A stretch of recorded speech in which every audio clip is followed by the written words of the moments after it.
हम बड़गाम की तरक्की चाहते थे, हम बड़गाम के लोगों की बेहतरी चाहते थे।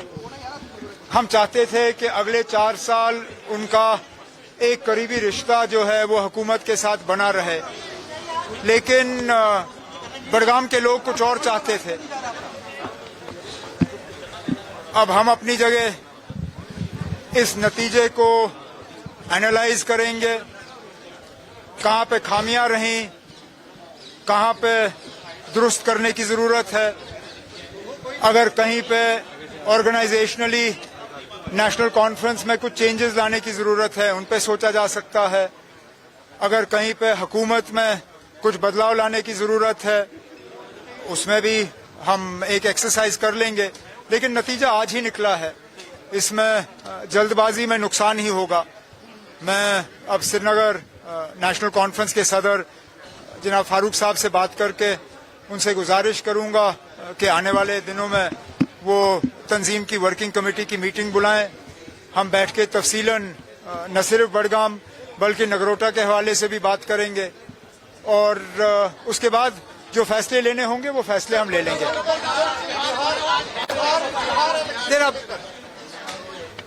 जब मैं बिहार के नतीजे देखता हूं तो अपनी हालत पे मुझे दुख कम होता है, क्योंकि मुझे पहले ही मालूम था कि ये बड़गाम का इलेक्शन हमारे लिए आसान नहीं होगा। बड़गाम के कुछ अपने ही अलग हालात हैं। एक ऐसा तबका है, काफी बड़ा तबका वोटरों का, जो मुद्दों पे वोट नहीं देते। बड़गाम में सिर्फ काम देख के वोट नहीं होता। बड़गाम में एक बहुत बड़ा तबका वोटरों का ऐसा है जो फर्जों के पीछे चल के वोट देते हैं। तो मुझे पहले से ही मालूम था कि जिस तरह के हालात बन रहे हैं, बड़गाम हमारे लिए आसान नहीं होगा। लेकिन जब मैं बिहार का हाल देखता हूं और मैं ये देखता हूं कि ये वो बिहार है जहां वोट चोरी के नाम पे जब यात्रा चली तो उस यात्रा में काफी संख्या में लोग जो हैं उस यात्रा के साथ जुड़े।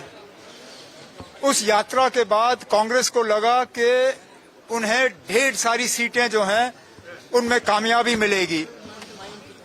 उसी यात्रा के बुनियाद पे शायद सीट शेयरिंग और ज्यादा मुश्किल हुआ। लेकिन जब हम नतीजे देखते हैं तो बजाय ये कि एंटी इनकम्बेंसी का नीतीश कुमार जो है वो शिकार हो, उन्होंने एंटी इनकम्बेंसी को इनकम्बेंसी में तब्दील करके हुकूमत का फायदा लेके अब कहते हैं कि 10वीं बार जीता है, 10वीं बार मुख्यमंत्री बनेंगे। ये अपने आप में कोई मामूली बात नहीं है और अच्छा होगा अगर कुछ बाकी रियासतें भी सीखें कि आखिरकार उन्होंने क्या किया वोटरों के लिए, जो कि दूसरी जगहों में किया जा सकता है। एक चीज तो जरूर देखने को मिलती है कि नीतीश कुमार साहब ने जात और कास्ट को एक तरफ रख के जो महिलाओं के लिए किया, जो औरतों के लिए किया और जो खसूसी कुछ स्कीमें वहां पे महिलाओं के लिए बनी, उसका उनको भरपूर फायदा जरूर मिला।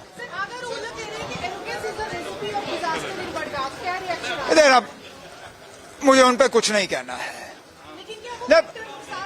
देखना अगर नुकसानदायक नहीं रहा होता, देखिए इतना मैं जरूर कहूंगा कि अंग्रेजी में एक कहावत है, you cut your nose to spite your face. Ruhullah ने मुझे एक पैगाम पहुंचाने के लिए क्या किया क्या नहीं किया वो एक बात, लेकिन सियासी तौर खुद तो उन्होंने खुदकुशी की। लेकिन सुने ना, क्योंकि जो शख्स वहां से जीता है वो कभी रूहुल्ला को वहां दोबारा उठने नहीं देगा। मैं दोबारा उठ जाऊंगा, रूहुल्ला कभी दोबारा बड़गाम में उठ पाएगा या नहीं ये तो सिर्फ रूहुल्ला तय कर सकता है। लेकिन चलिए जो हुआ सो हुआ, अब तंजीम को करना होगा वो हम कर लेंगे।